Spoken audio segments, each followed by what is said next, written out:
Bonjour et bienvenue à Ta carrière, ton histoire, où on parle du futur du monde du travail et des opportunités incroyables qui existent pour les jeunes d'aujourd'hui. Mon nom, c'est Jean-Philippe Michel, je suis votre animateur. Je vous invite à vous joindre à nous sur notre page Facebook à commercial Ta carrière TV. Aujourd'hui, notre show est très intéressant. On parle d'être entrepreneur. C'est quoi un entrepreneur? Qu'est-ce que ça fait? Comment est-ce qu'on peut devenir entrepreneur? C'est un show important parce qu'il y a plusieurs personnes aujourd'hui qui se posent la question. Comment est-ce que moi, je peux devenir entrepreneur? Est-ce qu'on parle d'être entrepreneur dans nos écoles? Je pense que oui, de plus en plus. Mais aujourd'hui, on va vous donner des idées comment vous pouvez devenir entrepreneur. Puis moi, je vais commencer en vous donnant certaines pistes de réflexion. Donc, souvent, quand on est quelqu'un qui pense à son propre cheminement à devenir entrepreneur, on commence à faire une espèce de collecte d'idées. C'est quoi nos idées sur qu'est-ce qu'on pourrait faire en tant qu'entrepreneur? C'est aussi important de penser à ce qui est important pour nous. Qu'est-ce qu'on tient à cœur? Finalement, il faut reconnaître nos habiletés, ce dans quoi on peut réussir. Puis une fois qu'on comprend ces choses-là, la prochaine étape, ça serait d'aller faire de la recherche sur les défis et les opportunités qui existent sur le marché du travail. Quand on fait cette recherche-là, ça va nous donner des pistes potentielles par rapport à des gens qu'on peut rencontrer. Donc, peut-être qu'on a découvert qu'on aimerait faire une entreprise dans un secteur, je ne sais pas, commercial, par exemple, la vente de vêtements. Bien, on peut tout de suite commencer à rencontrer des gens qui font cette chose-là spécifiquement.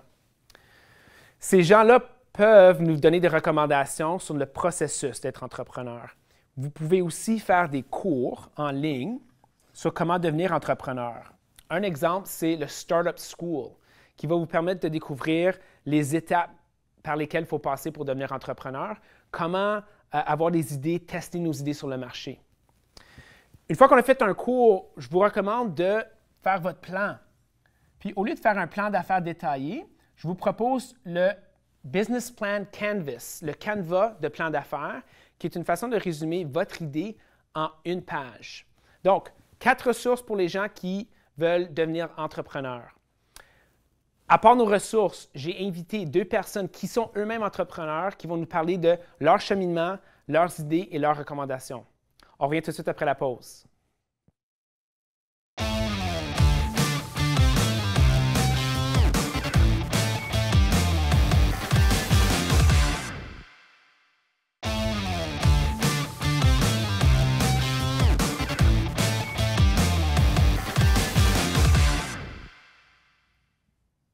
Bienvenue, Jean-Philippe Michel, avec Marc Lamarche. Marc, tu es entrepreneur et l'organisation pour laquelle tu travailles s'appelle Trade Bank. C'est ça. Peux-tu nous dire qu'est-ce que ça fait un entrepreneur à Trade Bank? OK, bien sûr. Alors, le mot Trade Bank en anglais veut dire trade qui sont des échanges, oui. Une banque de données. Alors ce sont des groupes d'entrepreneurs, des groupes de gens d'affaires. Oui. Et on fait du coaching à ces gens-là en leur démontrant qu'ils peuvent faire des échanges commerciaux sans échange d'argent.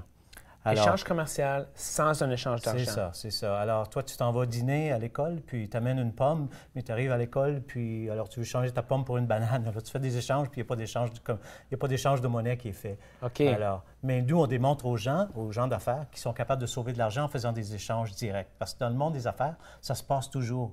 Il y a toujours des gens qui vont faire des échanges commerciaux pour économiser des sous. Mais nous, on a une méthodologie qui va leur démontrer comment sauver des sous pour ça. Ça, c'est intéressant. Premièrement, j'aime l'analogie de pomme-banane. Ça, c'est assez simple pour que je le comprenne.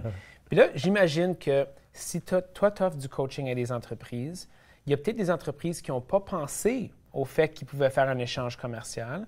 Pourrais-tu nous donner un exemple d'une entreprise qui n'aurait pas pensé au fait qu'elle aurait pu faire un échange, puis finalement, elle en a fait une, puis ça l'a bénéficié? Bien sûr. Alors, on va prendre un restaurant à Ottawa, okay. D'accord? Un restaurant qui est seulement dans le monde comptant.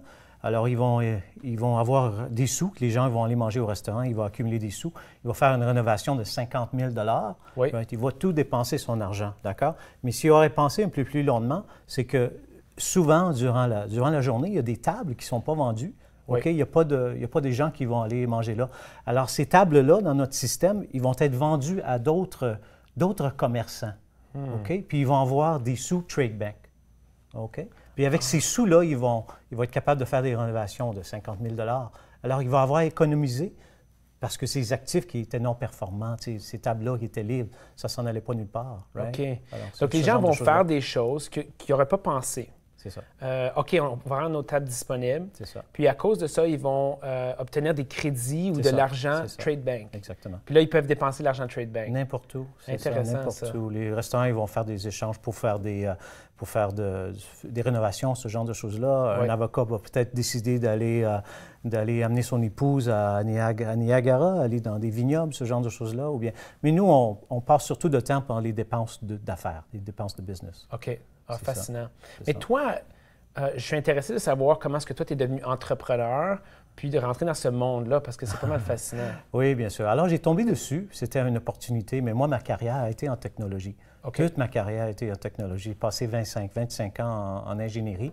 Alors, mais le monde, éventuellement, ça m'a emmené à Paris, j'ai voyagé beaucoup, mais j'ai tombé sur une opportunité. Alors, j'ai laissé le côté technique de côté pour faire ce genre de truc-là parce que c'est un système de partage. C'est un système de partage, puis c'est beau. Ouais. C'est un peu comme Uber, mais c'est totalement différent. Alors, j'ai tombé là-dessus un peu, mais il n'y a pas de plafond. Alors, il n'y a pas le ciel, il n'y a pas de limite du tout à ce qu'on peut faire avec Trade Bank. OK. Là, il y a quelque chose que tu as dit que j'ai l'impression que ça va surprendre des jeunes. Ça va peut-être surprendre des parents parce que toi, tu as dit que tu as étudié comme ingénieur. C'est ça. Tu as eu une carrière en technologie. Technologue en électronique, oui. Technologue en électronique. Tu as fait ça 20 ans. Mais là, à un moment donné, tu as changé. Oui, c'est ça. Mais ça peut surprendre les gens parce que souvent, on dit aux gens que tu dois faire du travail qui s'aligne avec ce que tu as étudié. C'est ça. Mais toi, est-ce que tu as vécu certaines émotions avant ce changement-là, de te dire « Ah, mais est-ce que je peux changer de carrière? Comment est-ce que ça marche? C'est pas la même chose. » Comment c'était? Oui, c'est pas facile parce que tu évalues toujours lorsque tu avances dans la vie, tes besoins changent, le monde alentour de soi change, tu voyages beaucoup. Alors moi, j'ai voyagé beaucoup, mais éventuellement, tu te demandes qu'est-ce qui te fait plaisir. Alors moi, éventuellement, dans le passé, c'était le côté hardware, c'était le côté technologie, mais j'ai découvert que travailler avec les gens, c'était plus plaisant pour moi. Puis j'aimais bien aider à former les gens, d'accord? Et faire un peu le management avec les gens. Mais alors tout ça, alors lorsque l'opportunité m'est tombée sous les bras, j'ai laissé la technologie. C'était pas tellement difficile parce que ça m'est devenu à cœur. Et moi, passer du temps avec des gens de commerçants, faire le coaching un peu, puis les aider à économiser des sous, c'est super parce que moi, je rencontre toutes sortes de gens de commerce, que ce soit un propriétaire de restaurant ou bien un propriétaire de terrain de golf ou bien un avocat ou bien un comptable, ce genre de choses-là, ou bien des gens qui font du web design. En tout cas, c'est plaisant parce que je vois plusieurs industries. Une grande variété d'industries. La dernière émission de Ta carrière, ton histoire, on parlait du bonheur, puis on parlait de la raison d'être des gens. Toi, quand tu m'as dit « j'ai découvert que j'aimais ça aider les autres ou à développer les autres », est-ce que ça fait partie de ta raison d'être ou est-ce qu'il y a d'autres éléments absolument. pour toi? Moi, je serais très, très riche si j'aurais parvenu, lorsque j'étais plus jeune, à être payé lorsque je mettais des gens ensemble. Je suis bon pour connecter les gens. D'accord? Puis avec Trade Bank, c'est tout ce que je fais. Je connecte des gens. Mais moi, depuis que j'étais même en technologie, que j'étais manager, et même si quelqu'un aimait aller changer de carrière, j'aimais bien les aider. Puis ma mère est institutrice, alors moi, je suis bien formé du point de vue d'école. OK, tout ça. Alors, mais faire quelque chose près de ton cœur, c'est bon parce que les gens doivent être en harmonie avec ce qu'ils font. Et l'harmonie, c'est pas facile. Alors, la vie, c'est une équation d'harmonie. C'est ça. OK? Entre l'amour, le business, l'argent, les gens qui sont alentour de nous et tout ça, c'est d'établir un bon mix. Un bon mix entre ces éléments-là. C'est ça. Merci d'avoir partagé ton histoire. Je vais te réinviter tantôt pour nous parler des grands défis, des opportunités que tu vois dans le monde du travail. D'accord. Merci. On revient après la pause, puis on parle à Nick Legault qui va nous parler de son travail comme entrepreneur. À tout de suite.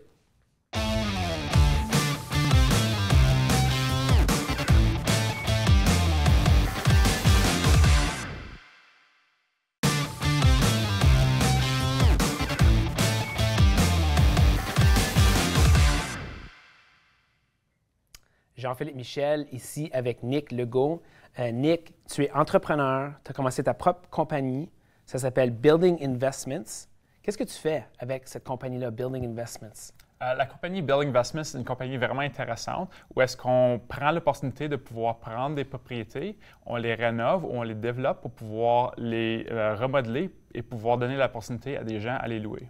Ah, intéressant. Moi, je veux le visualiser parce que j'imagine que c'est pas mal facile de visualiser ta business comparé à d'autres business. Est-ce que je suis en train de visualiser une maison ou c'est quoi les propriétés? Ça a l'air de quoi? Ça peut être une variété de différentes propriétés. Il y a des gens qui vivent dans des maisons, d'autres dans des appartements, d'autres dans des duplex, d'autres dans des semi-détachés. Alors, la compagnie a l'opportunité de pouvoir développer tous les différents types de modèles et puis donner l'opportunité aux gens qui veulent vivre dans certains types de maisons ou dans certains secteurs de pouvoir louer ces propriétés-là. OK. Puis moi, quand je pense aux propriétés, je pense aux jeunes. Eux connaissent peut-être le métier d'agent d'immobilier. Ouais. Ça, ce serait quelqu'un qui va vendre des propriétés. Toi, c'est pas ça que tu fais. Explique-moi la différence. Oui, c'est complètement différent. La différence est que pour pouvoir vendre la propriété, quelqu'un doit l'avoir bâtie initialement. Nous, notre tâche, c'est de pouvoir la bâtir, la préparer et la donner l'opportunité à une personne de vivre dedans comme propriété locative. OK. Donc, toi, tu aides les gens qui veulent avoir des propriétés. Mais c'est qui veut avoir des propriétés? Pourquoi que quelqu'un se dirait « Moi, je veux avoir une propriété puis j'aimerais la louer aux autres ». Qui voudrait faire ça et pourquoi? Oui, si au courant des années, c'est vraiment intelligent de pouvoir acheter une propriété où est-ce que les gens vivent dedans pour leur propre famille. Puis si on voit au courant de plusieurs années, la tendance est que la valeur des propriétés a tendance à monter avec les années. Et qu'est-ce que ça fait? C'est au cours des années, tu payes une partie de l'hypothèque, qui est un prêt qui est emprunté par la banque, et puis tu bâtis un certain montant de capital. Une fois qu'on a accès à ce capital-là, on peut le réinvestir dans d'autres propriétés et accélérer la croissance du capital dans plusieurs propriétés. OK. Donc là, j'imagine que c'est quelqu'un d'assez sage qui va penser à ses finances, comment utiliser son argent pour aider à préparer leur retraite, leur futur. Ça, c'est le genre de personne qui penserait acheter une propriété? C'est exactement ça. Il y a plusieurs aspects intéressants sur l'investissement en propriété ou le développement, où est-ce que tu peux générer ça pour garder ton capital sécure dans une propriété. Les valeurs ne fluctuent pas vraiment beaucoup. L'autre chose aussi, c'est une fois que la valeur de l'hypothèque est complètement payée, tu reçois un revenu par mois, tous les mois courants, qui peut subventionner une grosse partie de la retraite des gens, ce qui est vraiment une bonne valeur pour eux. Moi, j'aimerais ça voir ça. Faut qu'on se reparle après le show. Mais dans ton travail, qu'est-ce que tu aimes le plus de ce que tu fais? Qu'est-ce que j'adore vraiment le plus? Il y a vraiment deux aspects. J'adore l'aspect design, où est-ce que j'ai l'opportunité de pouvoir mettre un peu mes connaissances, mettre un peu ma créativité pour pouvoir voir quels sont les différents types de design. Est-ce qu'on devrait mettre la cuisine ici? Quelle grosseur qu'on devrait la mettre? Quelle couleur qu'on devrait la mettre? Etc., etc., pour pouvoir donner le plus de wow, le plus d'émotion à la personne qui va vivre là. Donc, ça doit être beau, les places, d'abord. Absolument. Si tu mets cette émotion. Absolument. Absolument. Puis moi, j'imagine que tu as eu tout un cheminement, toi, pour décider un jour, je veux être entrepreneur, je veux avoir ma propre entreprise. Est-ce que je peux commencer par te demander le conseil ou les conseils que tu aurais pour des jeunes qui eux-mêmes aimeraient avoir leur propre entreprise? Est-ce qu'il y a des choses qu'ils peuvent faire pour se préparer? Je pense que oui. Je pense qu'il y a plusieurs affaires qui peuvent être faites. Le point d'ignition qui a décidé pour moi de devenir éventuellement devenir entrepreneur était de lire un livre lorsque j'avais 16 ans. Ah oui? Et puis Est-ce que tu te souviens du livre? Absolument. Ah oui, c'était quoi? Qu'est-ce qu'il t'a dit? C'est Rich Dad, Poor Dad, le livre, puis ça l'a dit, les deux points que j'ai compris du livre, c'était achète des propriétés et appartient à ta propre entreprise. C'était les deux seuls points que j'ai compris de tout ce livre-là. OK, mais c'était les points importants. Aujourd'hui, c'est évidemment très important. Est-ce que c'est un livre que tu recommandes aux jeunes? Je pense que c'est un livre fondamental que tous les jeunes et même tous les parents devraient lire pour donner une opportunité de comprendre les différents rôles que les gens ont dans la société comme entrepreneur, comme employé, comme business manager, etc., etc. C'est un livre très populaire. Est-ce que je me trompe si je dis que l'auteur est canadien? L'auteur, c'est Robert Kiyosaki, puis il est aux États. Il est aux États-Unis. Donc, je me trompe. Ouais. C'est la première fois que ça arrive dans le show, par exemple, que je me trompe. Ah, je suis sûr, j'en doute pas. Puis, toi, quand tu es devenu entrepreneur, est-ce que tu as eu un moment de changement comme Marc où tu t'es dit, j'avais une carrière avant ça, je me lance en affaires en autre chose. Est-ce que tu as vécu quelque chose de semblable? En fait, oui, c'était vraiment similaire. J'appartenais à des propriétés où est-ce que je faisais ça à temps partiel. Je travaillais comme employé pour une entreprise, puis j'achetais des propriétés la fin de semaine et le soir, et je les rénovais, je les louais pour les gens. jusqu'à un point où est-ce que l'entreprise que je travaillais pour était une compagnie nouvelle, un start-up, et puis elle a décidé de fermer ses portes. Puis plus que j'avais déjà plusieurs années de cheminement dans ce domaine-là, puis ça fonctionnait très bien, j'ai décidé de faire le saut et de juste continuer à temps plein. Wow. Moi, ce que j'aime de ton histoire, c'est que tu t'es préparé à l'extérieur des heures du travail. Absolument. Pour un projet additionnel. Je vais t'en demander tantôt d'autres questions là-dessus parce que je pense que c'est un bon conseil. Oui, il y a beaucoup de points là-dessus, oui. On revient là-dessus tantôt. Après la pause, je demande à Nick et à Marc de nous parler des défis, des opportunités qui existent sur le marché du travail. Et puis, on va leur demander leurs conseils aussi. On revient tout de suite.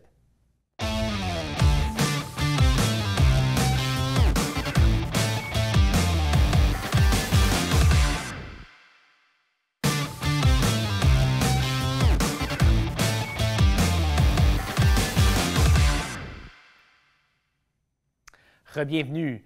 Je voulais demander à nos deux entrepreneurs quels sont les défis, les opportunités, les problèmes sur lesquels on doit se concentrer dans le futur du travail. Donc, Nick, Marc, je vous invite à regarder les cartes défis puis de choisir peut-être une ou deux cartes qui, d'après vous, sont importantes ou qui vous intéressent personnellement. C'est bon? Parfait. Oui. OK, allez-y. Donc, ce que Nick et Marc font en ce moment, c'est qu'ils regardent les cartes défis. Les cartes défis décrivent 25 défis et opportunités dans le monde du travail, toutes sortes de choses en technologie, santé, l'environnement, la société, l'économie. Donc, l'idée, c'est d'aller cibler les grandes tendances qui existent sur le marché du travail pour qu'ensuite, on puisse choisir qu'est-ce que nous, on veut faire basé sur ces défis-là. Puis, je vois que vous avez déjà fait des choix. Nick, est-ce que toi, tu as choisi distribuer la richesse. C'est ta carte? Absolument, oui. Pourquoi tu as choisi de distribuer la richesse? Je pense que c'est une nécessité pour les gens qui réussissent bien dans le domaine de pouvoir utiliser leurs connaissances pour aider les autres, aider les jeunes et aider les futures générations à pouvoir bien s'améliorer eux aussi. Et le résultat de ça, c'est que le niveau de santé et le niveau de tous les gens s'améliore avec les années. Donc, la façon dont tu l'as dit, Nick, c'est comme si tu as un sens de responsabilité par rapport à ce défi-là. Absolument. J'ai raison? Oui, OK. Fantastique. Tu as aussi choisi préparer les leaders du futur. Pourquoi tu as choisi celle-là? Celle-là me tient vraiment à cœur. La raison pour laquelle, c'est que je pense que tout le monde a l'opportunité d'être un leader dans leur vie. La question, c'est est-ce qu'ils sont capables de trouver exactement c'est quoi qui les passionne, puis trouver les bons gens qui peuvent vraiment les aider à pouvoir développer ce potentiel-là. Toi, est-ce que tu sens dans ta vie que tu as trouvé ce qui te passionne, toi? Oui, absolument. C'était un cheminement, je dois avouer, mais je pense avec un petit peu d'expérience, puis l'opportunité de vraiment pousser, j'ai vraiment tombé sur qu'est-ce que j'adore vraiment. Félicitations. Marc, toi, tu as choisi promouvoir la compréhension et le respect. Pourquoi tu as choisi celle-là? Bien, je voulais parler du respect parce que les gens, on est formés, disons, depuis qu'on est petit, puis on grandit. Et le respect, c'est un peu quelque chose qui, avec les nouvelles générations, qui est perdu. OK? D'après moi.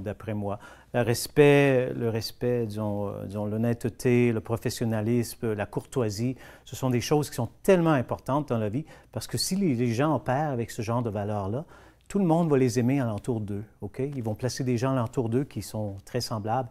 Et le respect est tellement important, c'est important, très, très important. Que ce soit dans n'importe quelle industrie, si vous respectez les gens, alors c'est un peu un message à tous les jeunes. C'est pas seulement les jeunes, il y a les gens plus âgés aussi, mais c'est tellement important. Le respect, oui, bien merci. Sûr. Tu as aussi choisi bâtir l'école du futur. Pourquoi celle-là? Alors, c'est un peu en parler de leader, un peu que ce que Nick disait. Alors, je crois que moi, avec ma mère, ma sœur, qui était professeure d'école et tout ça, je pense qu'on a un peu d'ajustement. J'ai eu la possibilité de vivre dans plusieurs pays, OK? En Chine et en Pologne aussi. Et j'ai vu certaines autres choses au point de vue scolaire qui sont un peu différents. Alors, il y a possibilité de former des leaders avec un peu plus d'entrepreneuriat de ce qu'on parlait à l'école, plus de temps passé là-dessus, comment les gens devaient opérer et devenir père de famille ou mère de famille, comment dépenser l'argent et quoi dépenser, quoi faire pour sauver des sous, pour survivre, que ce soit dans le monde des affaires ou bien dans le monde privé. C'est tellement important. Alors, il y a possibilité de faire certains ajustements aussi parce que j'ai un peu une impression, moi, que notre système scolaire est un peu basé sur le côté féminin plus que masculin ici au Canada. Alors, il y a certains ajustements qui, je pense qu'on pourrait changer un peu. Oui, c'est intéressant parce que le système d'éducation va vivre des grands changements, moi j'ai l'impression, dans les 5-10 prochaines années, surtout avec le potentiel de la technologie de personnaliser comment on enseigne à chaque individu. Ça va être vraiment intéressant. Je pense qu'une des choses qui va changer dans le système scolaire, c'est comment on prépare les jeunes pour être entrepreneurs. Vous l'avez vécu, cette transition-là. Nick, as-tu des idées, toi, sur comment les gens qui sont déjà en train de travailler peuvent eux-mêmes se préparer pour faire la transition à être entrepreneurs? Oui, absolument. Je pense que ça retouche un peu au point que je mentionnais avant. J'ai une philosophie personnelle où est-ce que qu'est-ce que les gens font entre 8 heures le matin et 5 heures le soir détermine un peu qu'est-ce qu'ils font ou qu'est-ce que leur vie va avoir l'air pour le prochain mois. Mais qu'est-ce qu'ils font entre 8 heures le soir et entre 5 heures le soir et 8 heures le matin va déterminer le reste de leur vie. Alors, qu'est-ce qu'ils font avec ce temps-là est très critique de pouvoir voir et commencer à développer des nouvelles compétences ou des nouvelles connaissances pour aller dans le domaine qui les intéresse vraiment. OK, mais ça, c'est intéressant. Là, j'essaie de penser, qu'est-ce que je peux faire entre 5 heures et 8 heures le soir? Donc, c'est pas de regarder Netflix, probablement? Probablement pas. OK, ce serait quoi au lieu? Qu'est-ce qu'on pourrait faire au lieu? Il y a tellement, tous les problèmes et toutes les solutions ont déjà été trouvées et déterminées. Alors, c'est vraiment de la discipline pour les gens de prendre le temps, ce temps-là, de pouvoir s'éduquer, d'apprendre, de tester et puis d'apprendre, d'essayer des nouvelles choses. S'éduquer, apprendre, puis ensuite, mode testing, d'essayer des choses. Exactement. Bon conseil, merci. Et un peu, peut-être, pour ajuster un peu, c'est de planifier leur vision. Parce que tout le monde a des visions. Alors, si ce temps-là est bien planifié pour avoir des plans, créer des choses, d'où ce qu'ils veulent s'en aller, ces gens-là. Puis, ce temps-là est tellement... Il y a tellement de gens qui le mettent de côté, ils vont regarder la télé trop longtemps. Alors, c'est du temps très important. Oui. Si vous aviez un mini-conseil à donner aux parents d'un jeune de 14, 15, 16 ans, qu'est-ce que vous diriez à un parent qui pense que « Ah, peut-être que mon jeune devrait devenir entrepreneur ». Je pense que la plus grosse affaire pour le parent, c'est de vraiment donner l'opportunité aux jeunes de tester différentes affaires qui les passionnent. Parce que c'est avec ces passions-là qu'on développe, voir si on a les compétences de pouvoir réussir sur le marché du travail comme entrepreneur ou même comme employé si jamais ça ne fonctionne pas. Merci. Je crois que c'est très important que les parents, bien sûr, poussent les enfants de rester à l'école, le secondaire, l'universitaire, collégial, de finir ces choses-là, parce que ce sont des choses de base maintenant, bien sûr. Oui. Alors, c'est tellement important. Mais ce qui est important aussi, c'est que comme élève, tout le monde a des rêves, mais que de ne pas écouter tous les gens alentour d'eux qui vont mettre des restrictions sur leurs rêves. Alors, les gens devraient rêver grandement. Oui. Donc, il faut se permettre de rêver, d'acquérir de l'expérience à travers l'école, le travail, mais de faire certaines choses à l'extérieur de l'école, à l'extérieur du travail pour s'avancer. Puis, ça peut commencer avec la lecture. Tantôt, j'ai parlé d'aller rencontrer des gens qui sont entrepreneurs. Vous avez joué ce rôle-là pour nous aujourd'hui parce que vous avez partagé vos idées, vos recommandations pour les jeunes et pour les parents. Et pour ça, j'aimerais ça vous remercier. Merci, ça fait plaisir. Merci pour l'opportunité. Merci. À la maison, on vous invite à vous joindre à nous sur notre page Facebook, à commercial Ta Carrière TV. On veut avoir vos questions, vos réactions et puis vos commentaires. Merci et à la prochaine.